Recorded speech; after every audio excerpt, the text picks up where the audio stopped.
Now, KEZI 9 Sports. This is a KEZI 9 News Special Report. I'm Jake Sivan. Former Oregon head coach Chip Kelly will be formally introduced as the head coach of the Philadelphia Eagles in a press conference that will begin momentarily. Here is a look inside of the media room at Philadelphia Eagles headquarters. Eagles owner Jeffrey Lurie speaking with the media. We go live to Pennsylvania. For our city, and I think a very exciting day for the millions of Eagles fans across the country. It's been a really excellent process. Conducted a 2-week search for really the person that's going to lead the football team for a long time. A careful, targeted process. I want to say one thing. We had an amazing experience interviewing some incredible football minds that are dedicated to this business. I can't tell you how impressed I was with so many candidates that we interviewed, and we leave it with tremendous respect. I also want to thank Howie and Don, because to have two very experienced and savvy NFL people around me throughout this process, where you're trying to conduct really incisive and lengthy and detailed interviews to really make great decisions, and at the same time to have patience. As I said when we entered this process, the whole key was to try to find the right leader, not to make the fastest decision. And as it stands in the NFL anyway, you take 2 weeks, and you know, some people think that's a long time. That's a very, very short time when you're trying to decide on who the leader of your football organization is going to be.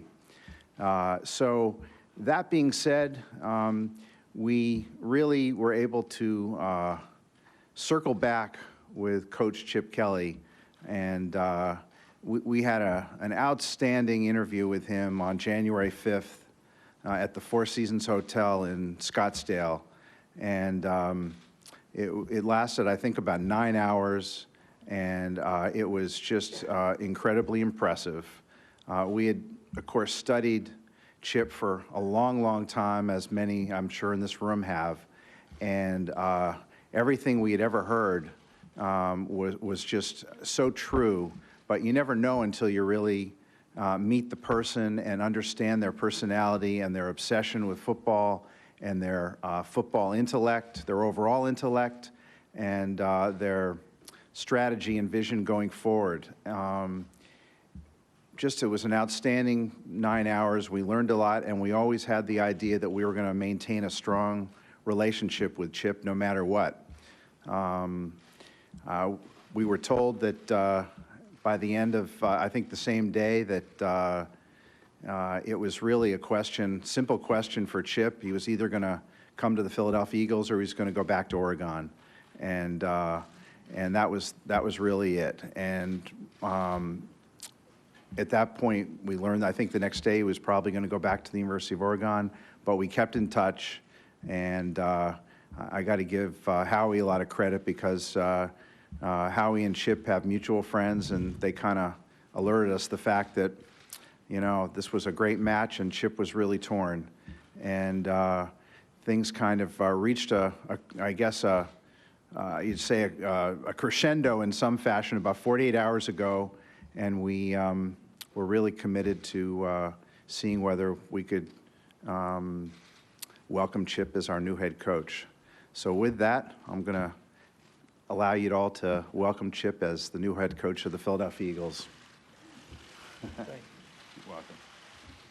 Thank you, Jeffrey. It's a really exciting time for me. It was a difficult decision, but you know, when I first met with Jeffrey and Don and Howie in Phoenix, the passion for this franchise was very, very evident to me. And obviously, there's not many opportunities to coach in the National Football League. There's 32 opportunities, and it's a special situation. But I think, you know, in meeting with these three guys, it was very evident to me. It's an iconic franchise with a passionate owner and great people in this company, and that's the thing that struck me. And I probably took a long time with this decision, and probably a lot longer than some other people probably wanted me to take. But I think for me, I've always coached and I've always been involved in this game because of the people. And it really had nothing to do. I knew what this place was all about, and it's where I wanted to be. But I love my players, and we had a great culture at Oregon. Have an unbelievable coaching staff that has been together since I took over as a head coach, and it was really knowns versus unknowns. And for me, it was just very, very difficult to say goodbye to a bunch of men that I truly love and respect. And the way our players handled it when I talked to them the other day was nothing short of amazing to me. I probably cried more than they did. But they just wanted the best for me, just what I wanted for them. But I knew this was a place for me. It was just trying to figure out a way to do it the right way. And I wanted to be the first to tell my players. And I think a lot of guys want to know how this came out of left field. But again, I want to tell you how impressed I was with both Howie and Jeffrey that allowed me to do this in a manner where my players were going to find out from me firsthand, and it wasn't going to be something that they saw on a Twitter account or saw on a local TV station. That part's extremely important to me. The game of football to me is always about relationships, and the game of football to me is about people, and you win because you have great people. I had great people at Oregon, and it took a real special opportunity for me to leave them, and I'm excited about it. I think from the top on down, every person I've met in the last about 24 hours since I've been here has been nothing short of amazing. Had a chance to visit with a couple players already today. I'm excited. I know about the fan base in Philadelphia, and that excites me. When I was at the University of New Hampshire, I had from South Jersey to Harrisburg, and I spent every December, January, and May in this area. I know that the second most important bowl besides the Super Bowl, which is my goal, is the Wing Bowl. I am not going to participate, but I understand what this city's all about. And I'm just glad that I got an opportunity to be here. And one person that I really want to thank in terms of advice in this whole thing was Andy Reid. And the fact that Andy reached out to me and told me about his experience here, just told me what this organization's all about. And there's not a classier guy. When Andy texted me yesterday when I accepted the job, I told him I had really, really, really big shoes to fill. And in typical Andy fashion, he said, just be yourself and you'll be fine. So I want to publicly just thank Andy because, that really right there spoke to me about what this organization is all about. So I'm excited to be an Eagle and excited to get started, and we're ready to go.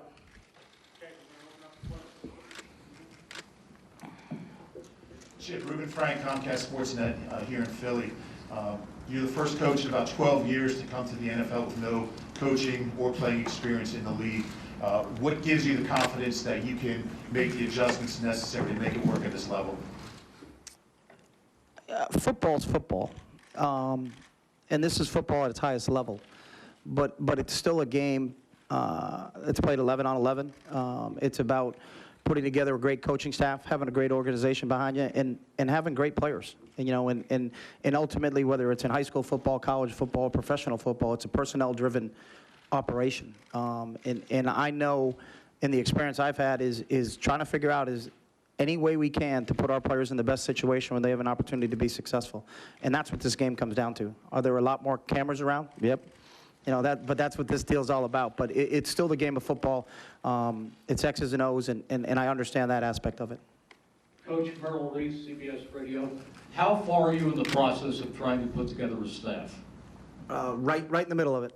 Started making some phone calls last night. There's obviously a lot of protocol that goes on in terms of asking for permission from other organizations for people that are under contract. So we're right in the middle of that, and that's really been my first order of business since I arrived here. So. Paul Jolowitz, WIP Radio. Just 6 years ago when you were in New Hampshire, could you ever envision this quickly, being an NFL head coach and sitting up with Jeffrey Lurie today? I actually did. No, I'm joking. Absolutely no idea that this was going to happen. And I believed, and I had a coach that is actually the head coach at Allegheny College, Mark Matlack, and something he told me a long, long time ago was the big time is where you're at. And if you just, do your job every single day, come with a passion, appreciate where you are, good things are going to happen to you. So did I have, I don't think anybody envisioned this, so I didn't. But I'm excited about the opportunity, and I'm here, so you're stuck with me. So. Chip, Sal Palantonio from ESPN. How you doing? I'm good, Sal. Chip, when you look around this room, you see larger-than-life photographs of Chuck McNarick and Reggie White. What is it about you that you can continue the great tradition of the Philadelphia Eagles? That's a great question. You know, and I think that's something that is extremely important to me because of the history and the tradition here. You know, from Tommy McDonald to Chuck Bednarik to Reggie. There's been some unbelievable people here, and I think I have a saying that I learned a long time ago that is, you know, we can see farther than other people right now because we stand on the shoulders of the people that came before us. And when you just walk into this building and you see these pictures, it really kind of makes you do a double take, but it also makes you understand that every day you come to work, there's a standard of excellence that this organization stands for, and that I got to hold that up, and I got to live up to that every single day, and it kind of keeps you on your toes and makes you understand that what this place is all about, and that's what excites me. I don't know what the future holds from that standpoint, but I know that this organization is one of the top organizations in all of sports, not just football, and I don't take that responsibility lightly. Good to see you again, Les. Yes. Come on out there. How'd you enjoy the Fiesta Bowl? Thanks. I think everybody wants to know about your offense and transitioning into the NFL, what you think of Nick Foles' run, your offensive concept, so on like that. Yeah, I'll say this about, you know, I think there's two things. There's perception and there's reality. You know, the perception is that we run our quarterback all the time and this is what we do. The reality is that's not the case. You know, one of the best qualities in a quarterback is durability, you know, and a lot of that has to do with play calling. Our quarterback is not going to get the direct snap like Dick Kazmaier did at Princeton in the single wing and have him run it 25 times. I can tell you that. Part of what we do offensively has always been understanding who our personnel is, and then how do we maximize that, and what are their best traits, you know, and if you're going to ask someone to do something that they're not capable of doing, then, you know, obviously that's a recipe for disaster. So, you know, going to analyze everybody that's in our program, and our scheme offensively, defensively, special teams-wise is always going to be personnel-driven. So a lot of coaches have great ideas, but we're not playing the game. The players are playing the game, and it's about putting them in situations where they can be successful. So our offense is always going to be tailored to who's playing. You know, in terms of Nick, I know him because we played against him. I'm a huge fan of his. He's tough. You know, and it's an attribute that I think a lot of people don't understand of how hard it is and what toughness means to the quarterback spot. And you know, to just be able to stand in the pocket and throw the football. You know, we hit him as many times as we could hit him, and he just kept getting up, making plays. He completed a 13-yard pass left-handed against us once, and I remember just staying on the sideline shaking my head going, I don't know what we have to do to stop him, but he's a competitor.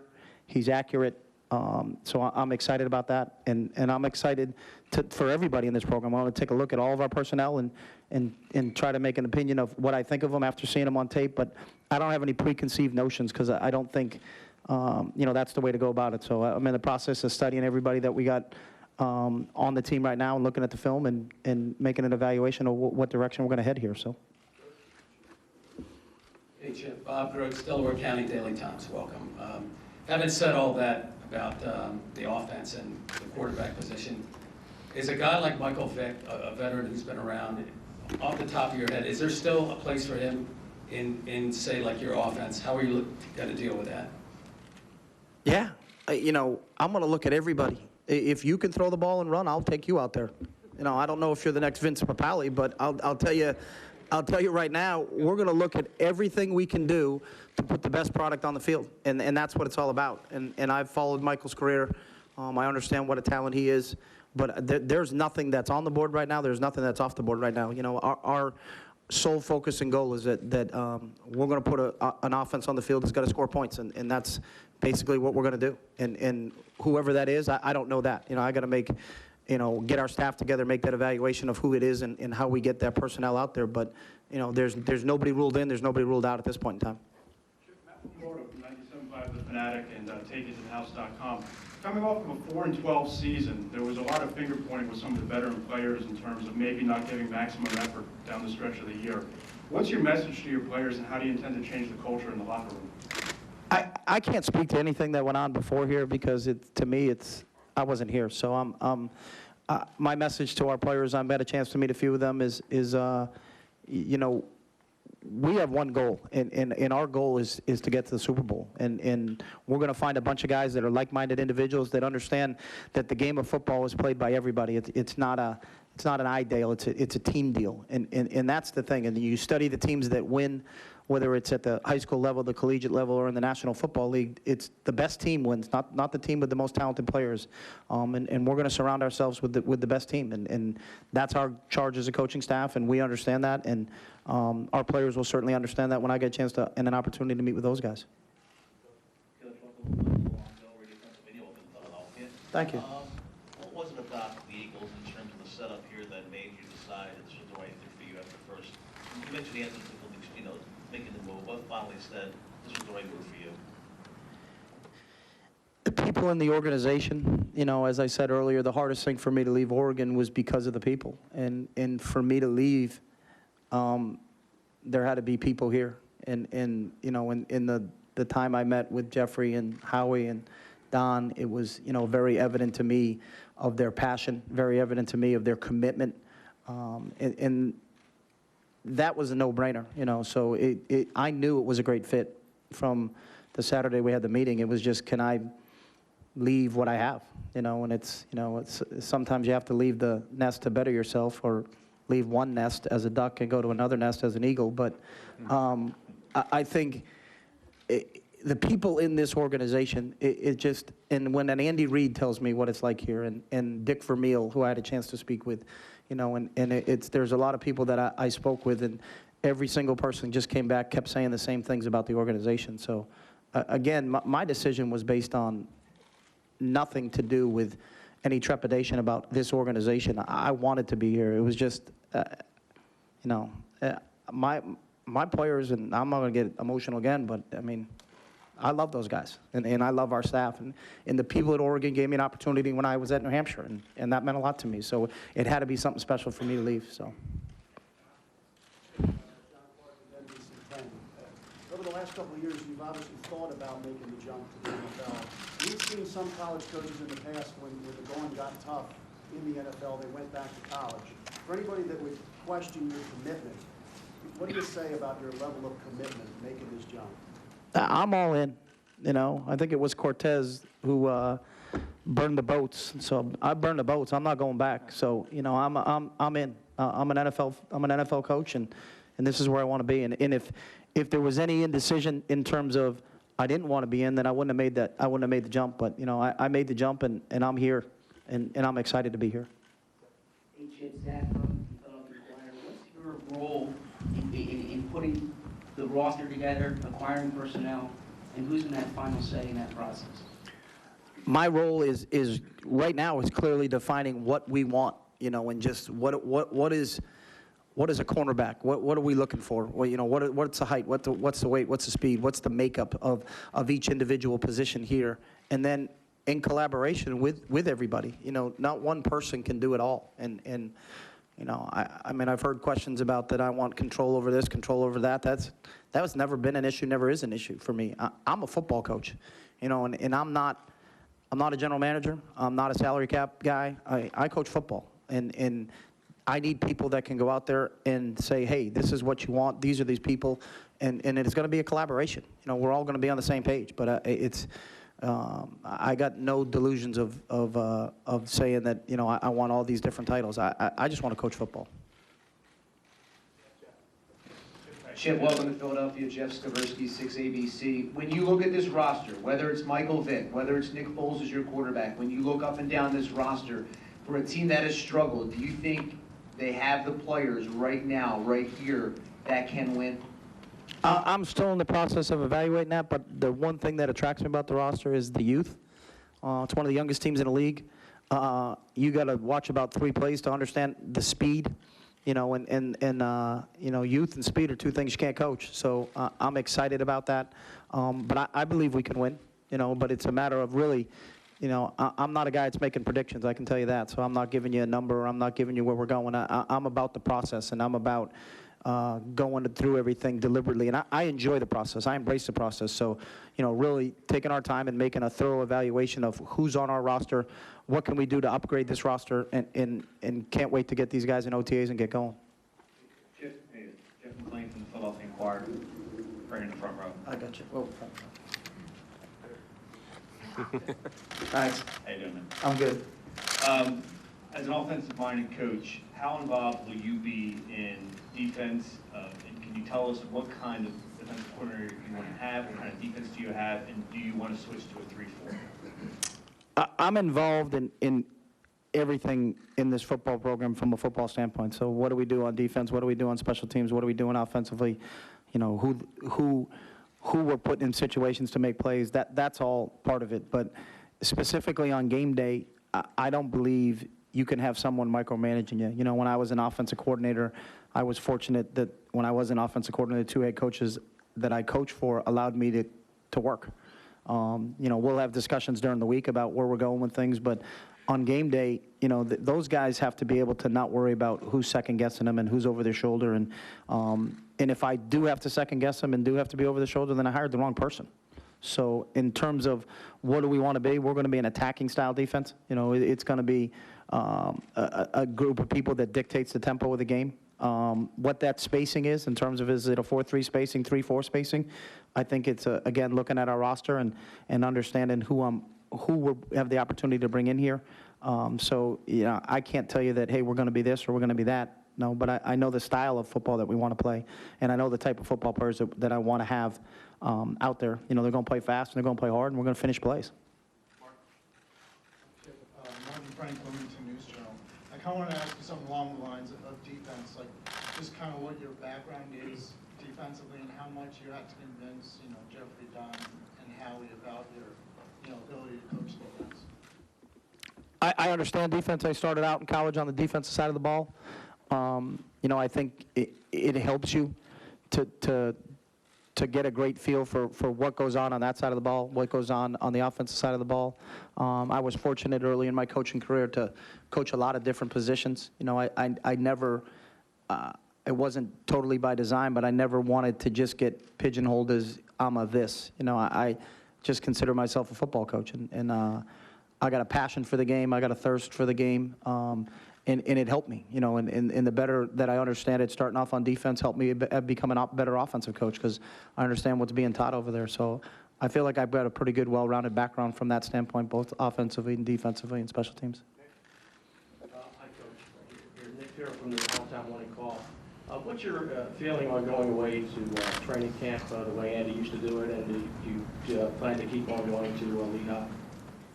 We're already in training camp. I'm getting through Thursday, but there's a lot of things. There's a lot of pluses. There's a lot of pluses to it that, but I know how to get to my office. I know how to turn the computer on and watch film, and I'm going step by step. So, how that works, where that works, what that whole operation is. There are obviously things. There's a lot of things we got to do, but it's kind of like Smokey and the Bandit. There's a lot of work to do in a short time to get there. So we're going to figure all that stuff out. But we haven't had any discussions about that right now. So. Fill in some blanks a little bit. I'm sorry, Jeff Bowman from Comcast Sportsnet. Just fill in some blanks. After you decided to go back to Oregon, how long it took you to realize maybe you actually did then want to go to the NFL, and kind of why it was communicated back to the Eagles through an intermediate coach or somebody else, and instead of just calling up Howie and saying, or Jeffrey and saying, I changed my mind? Yeah, I mean, first off, it was a very difficult decision for me. And playing the Fiesta Bowl, I made a commitment that I was not going to talk to anybody until after we played the game. And my ultimate goal was to, for our guys, was, we weren't going to get distracted from that. And I think our players handled that really well. And then in 36 hours, I met with three great organizations. And then it was more my timetable than anybody else's timetable. I'm sure Jeffrey obviously would have given me a little bit more time. He actually asked me to think about it. And, when I hung up the phone, I said I would. But I'm not stringing anybody along. And I didn't, this whole thing was a very public thing, and I'm not a very public guy.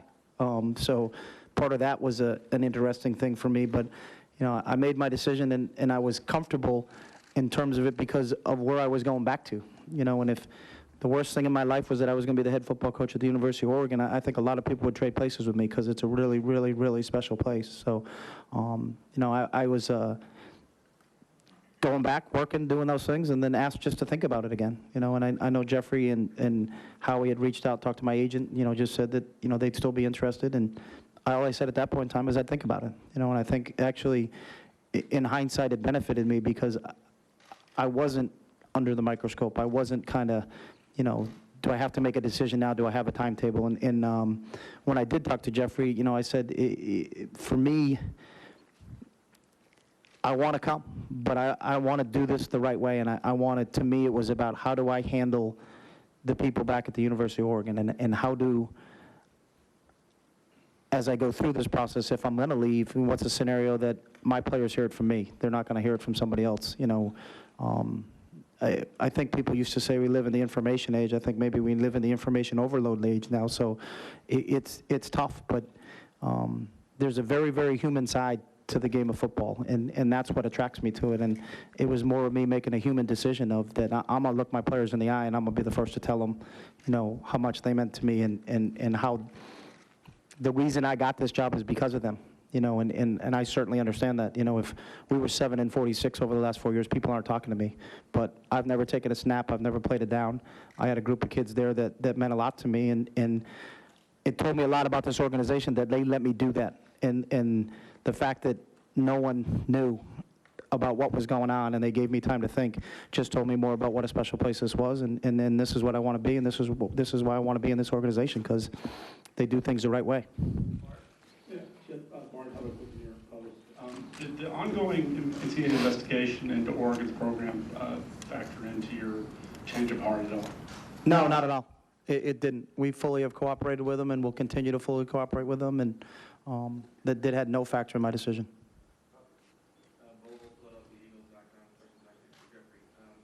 What about that nine-hour meeting convinced you that Chip was the right guy? Oh, several factors. That 9-hour meeting was memorable. Tremendous obsession for football, outstanding work ethic, ability to relate and communicate, intellect off the charts, you know, forward thinking, not just about what he was running now at Oregon, but where the league was headed, where college is headed, how there's going to be counter trends, how there are going to be reactions to those counter trends.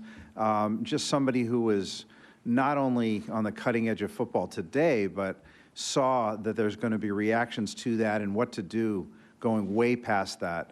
And also somebody who was a program builder, and that was important. We always wanted the best possible leader, and Chip was brought everyone together at Oregon culturally, preparing in terms of preparing themselves to be the best football players they can be.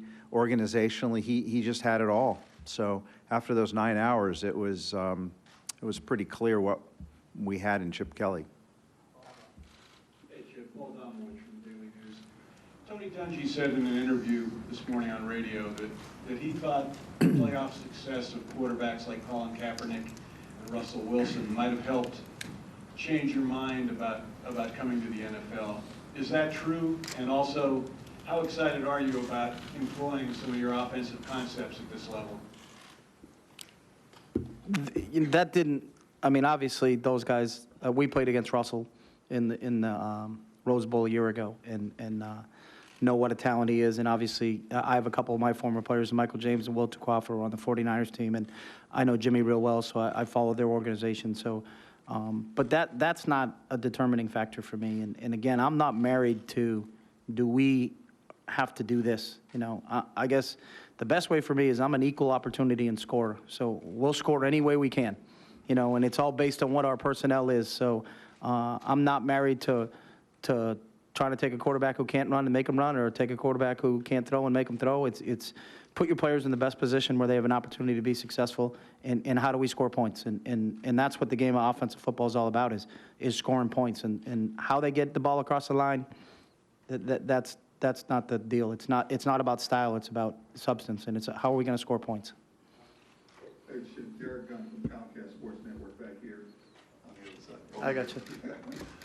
When you look at the success teams like the Colts, the 49ers, and the Seahawks have had in a short amount of time under new leadership, how much added pressure is that putting on you to accomplish what you want to accomplish here? I don't compare myself to anybody else. You know, there's no more pressure than anybody can put on me than me. You know, I've always been that way. So, you know, I've always been really good at outside influences don't affect me from the term standpoint of that, well, because someone says that I have to do something, then I have to actually try harder. You know, I try to take this term that praise and blame is all the same. And if you pay attention to outside expectations, it means that you value their opinion more than you value your own. And no one has higher expectations for me than me. So, but I also know it's not me. And I don't like using me's and I's and those things. It's we's. And that's what makes this game great because it takes everybody. And you know, it's just evident from walking around this building that everybody has got an energy to them, got a bounce to them. And the four guys I've met so far, I've been really, really impressed with. So it's a we deal. And it's about us getting our mind, our focus, and our attention going in the right direction. Coach, Chris Murray, Philadelphia Sunday, and the Chris Murray Report. The spread option offense is becoming more and more popular around the league, and even Bill Belichick has said he's talked to you about how he employs, you know, in his own situation. What makes this offense such a dangerous offense, especially when you have guys like a Colin Kaepernick or Russell Wilson, you know, playing at that position? It's a good question.